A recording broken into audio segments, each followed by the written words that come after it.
अखंड परमधाम सेवा समिति के तत्वाधान में आयोजित श्रीमद् भागवत कथा के तृतीय दिवस महामंडलेश्वर स्वामी ज्योतिमृयानंद ने श्रीमद् भागवत कथा में विदुर चरित्र से लेकर कपिलोपाख्यान, सती चरित्र व ध्रुव चरित्र की कथा को गूढ़ता के साथ सुनाया।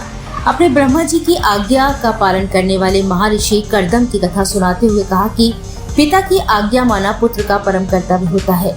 धन है वे पुत्र जो पिता की आज्ञा मानते हैं, और ऐसे माता पिता भी धन हैं जिन्हें ईश्वर की कृपा के स्वरूप आज्ञाकारी पुत्र प्राप्त होते हैं। कथा का श्रवण कर श्रद्धालु भाव विभोर उठे। कथा व्यास महामंडलेश्वर स्वामी ज्योतिमृयानंद ने ऋषि कर्दम व देवहूति के विवाह की कथा सुनाई। उनसे 9 बेटियों की उत्पत्ति का वर्णन किया। उसके बाद उनके घर में भगवान कपिल का प्राकट्य होना बताया। उन्होंने बताया कि किस तरह परमपिता ब्रह्मा जी ने आकर कर्दम की चिंता दूर की। उन्होंने बताया कि अपने पिता की सेवा करना पुत्र का सबसे बड़ा कर्तव्य है। उन्होंने आज की मैकाले शिक्षा की चर्चा करते हुए कहा कि इसी शिक्षा ने हमारी संस्कृति को कमजोर किया है। बहुत कम माता पिता ऐसे हैं जिसके माता पिता की आज्ञा का पालन करते हैं। ये भी हमारे संस्कारों का परिणाम है।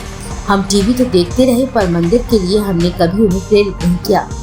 आज 75% गूगल पर गंदी तस्वीरों को खोजने का अध्ययन आया है। यदि ऐसा ही रहा तो पितृ पक्ष में पानी भी व्हाट्सएप पर मिलेगा। भजन संध्या भी रोज रोज मत करो। भागवत कथा में संकीर्तन का प्राविधान है। आज कथा के लिए लोगों को बुलाना पड़ता है, पर कोई मनोरंजन कार्यक्रम हो, भीड़ संभालना मुश्किल हो जाएगा। संसार का सुख रोज ही काम लगता है। ऐसी माता देवहूति ने कपिल भगवान से पूछा, आध्यात्मिक योग ही मनुष्य की मुक्ति का परम साधन है। जिस सुख को मनुष्य सांसारिक साधनों में खोज रहे हैं वे वहाँ है ही नहीं। उन्होंने कहा कि यहाँ रिश्ते भी जरूरत के साथ बनते बिगड़ते रहते हैं। सुख भी परिवर्तनशील है, समय अनुसार बदलते रहते हैं। आशा का त्याग करोगे तो जीवन में सुख ही सुख है। आज वक्त नहीं है, पर वक्त निकालना चाहिए। यदि कथा सुनोगे तो एक दिन भगवान को स्वयं खोज लोगे। जब महात्मा भगवान को खोज कर मौत के पार जा सकता है, तो आप भी भगवान को खोज सकते हो। उन्होंने कहा कि ये दुनिया बड़ी दोरंगी है। उन्होंने मनु और सदरूपा के वंशावली का वर्णन भी किया। उन्होंने विदुर चरित्र से लेकर कपिलोपाख्यान, सती चरित्र व ध्रुव चरित्र की कथा को गूढ़ता के साथ सुनाया। उन्होंने दक्ष प्रजापति की पुत्री सती का भगवान शिव के साथ विवाह की कथा का भी रसास्वादन कराया।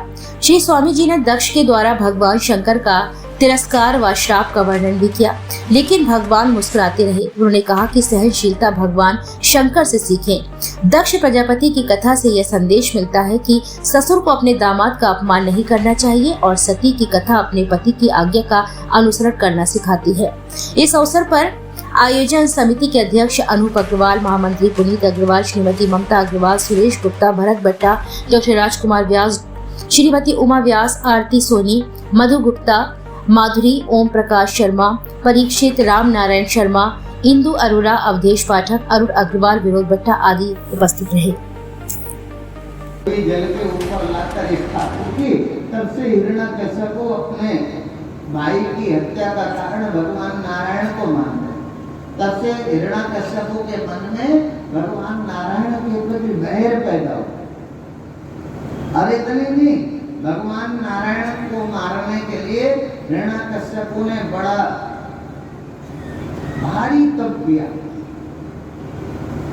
और जब वो घर से तप करने के लिए गया तो एक दिन तो नारायण का द्वेष इतना गहरा था उसके मन में कि जब वो तपस्या के लिए निकला तो मार्ग में जहाँ वो भगवान की तपस्या करने के लिए स्थान चुनता, वहाँ कोई ना कोई पक्षी आकर भगवान नारायण नारायण करके भगवान नारायण के नाम का उच्चारण करता, तो द्वेष से भरा हुआ हिरण्यकश्यप तपस्या में नहीं बैठा, लौटकर अपने राजभवन में वापस